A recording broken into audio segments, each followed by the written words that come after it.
World's largest pumpkin show হয় stone mountain পার্কে। আর এই স্টোন মাউন্টেন পার্ক আমাদের অ্যাপার্টমেন্ট থেকে একদম কাছে, ড্রাইভ করে মাত্র 20 থেকে 25 মিনিটের দূরত্ব। আর এখানে পুরো সেপ্টেম্বর অক্টোবর মাস জুড়ে চলতে থাকে পাম্পকিন ফেস্টিভ্যাল। পাম্পকিন ফেস্টিভ্যালের সময় স্টোন মাউন্টেন পার্ক দেখার মতো হয়। শুধু পাম্পকিন ফেস্টিভ্যাল না, সারা বছর আসার জন্য আদর্শ একটা পার্ক। তবে পাম্পকিন ফেস্টিভ্যাল আর সেই সাথে ক্রিসমাস, এই দুটো সময়ে পার্কটাকে খুব সুন্দর করে সাজানো হয়। আমরা লাস্ট ইয়ার এখানে মেম্বারশিপ নিয়েছিলাম, আর এই বছরের অক্টোবর মাসের শেষ দিন আমাদের মেম্বারশিপটাও শেষ হয়ে যাবে। তো আগের বছরও আমি এখানে এসেছিলাম পাম্পকিন ফেস্টিভ্যালের সময়, তবে সে সময় ঠান্ডাটা প্রচণ্ড রকম থাকার কারণে আমরা সারাদিন ঘুরে বিকেলের দিকে ফিরে গিয়েছিলাম। সেই জন্য এখানে যে ওয়ার্ল্ড ফেমাস পাম্পকিন লাইট শোটা হয় সেটা আমি মিস করে গিয়েছিলাম। তো এইবারে যেহেতু মেম্বারশিপটা কয়েকদিনের মধ্যে শেষ হয়ে যাবে, তাই পাম্পকিন শোটা দেখার লোকটা সামলাতে পারিনি।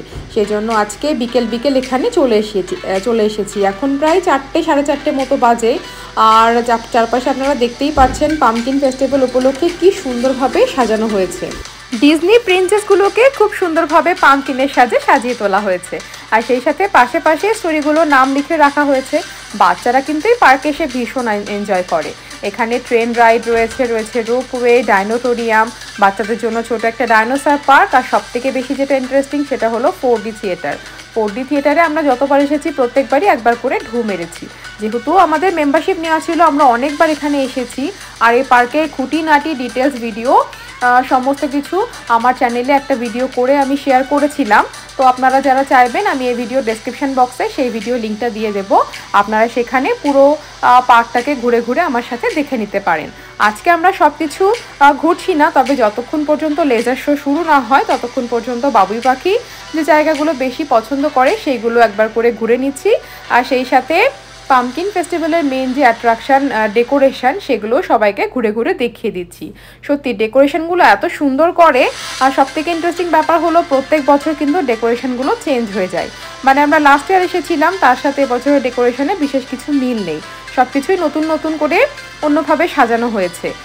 চারপাশটা এত ভাইব্রেন্ট করে সাজানো হয়, এখানে এসে সত্যি খুব ভালো লাগে। স্পেশালি ছবি তোলার জন্য তো আদর্শ জায়গা। প্রত্যেকটা স্টিল ফটো এত সুন্দর এসেছে, বিভিন্ন রকমের থিমে চারপাশটা সাজানো হয়েছে। তো আমার খুব বেশি কথা বলার বোধহয় দরকার নেই। এবার কথা বলতে চলে এসেছি বাচ্চাদের জন্য ডাইনোসর পার্কে। এখানে বিভিন্ন রকমের, বিভিন্ন সময়ের, বিভিন্ন গোত্রের ডাইনোসরগুলোকে সাজিয়ে রাখা হয়েছে। আর আমার ছেলে তো ডাইনোসর প্রেমী, এটা আপনারা অনেকেই জানেন। তো তার জন্য এখানে একবার হলেও আমাদের ঢু মারতেই হয়। তো এখানে বিভিন্ন রকমের ডাইনোসরগুলোকে দেখে আপনাদের কেমন লাগছে কমেন্টে জানাতে ভুলবেন না। আর শুধু ডাইনোসরগুলোই নয়, কিন্তু ডাইনোসরের পাশাপাশি প্রত্যেকটা জায়গায় একটা করে ছোট বোর্ড রাখা হয়েছে। সেখানে ডাইনোসর, কোন ধরনের ডাইনোসর কোন সময় এগুলো পাওয়া যেত সেই সমস্ত ডিটেলসও রয়েছে। তো বাচ্চারা কিন্তু খেলার ছলে ডাইনোসর সম্পর্কে অনেক কিছুই জানতে পারবে।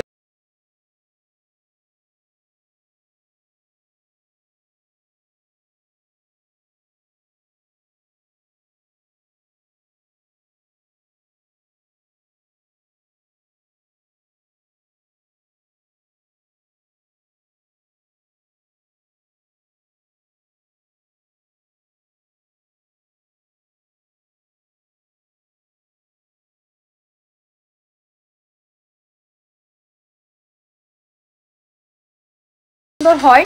আর 4D থিয়েটারে যে একটা আলাদা চার্ম রয়েছে বাবুই পাখি, সেটাও মিস করতে চায় না। আমরা যখনই আসি 4D থিয়েটারে একবার ঢু মেরেই নিই। এইবারে আস্তে অন্ধকার ঘনিয়ে আসছে, আর সেই সাথে লেজার শোটা শুরু হওয়ার সময় হয়ে গেছে। তো আস্তে এখন ইন্ট্রোডাকশনটা দেওয়া হচ্ছে। এখনও অন্ধকারটা খুব ভালো ঘন হয়নি, জন্য প্রোগ্রামটা পুরো শুরু হয়নি। তবে আস্তে চারিপাশটা লাইটে আলোতে সজ্জিত হয়ে উঠছে, আপনারাও দেখতে পাচ্ছেন।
শো শুরু হওয়ার কিছুক্ষণ আগে এখানে একটা র্যালি হচ্ছে, আর এই র্যালির পরে র্যালির মেন থিমও কিন্তু পাম্পকিন।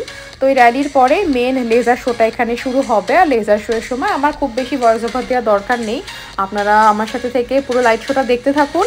আশা করি ভিডিওটা আপনাদের ভীষণ ভালো লেগেছে। ভালো লাগলে অবশ্যই একটা লাইক শেয়ার কমেন্ট করবেন, আর আমার চ্যানেলে নতুন ভিউয়ার্স হলে চ্যানেলটাকে সাবস্ক্রাইব করে প্লিজ পাশে থাকবেন। সবাই ভালো থাকবেন, সুস্থ থাকবেন, দেখা হবে পরের ভিডিওতে।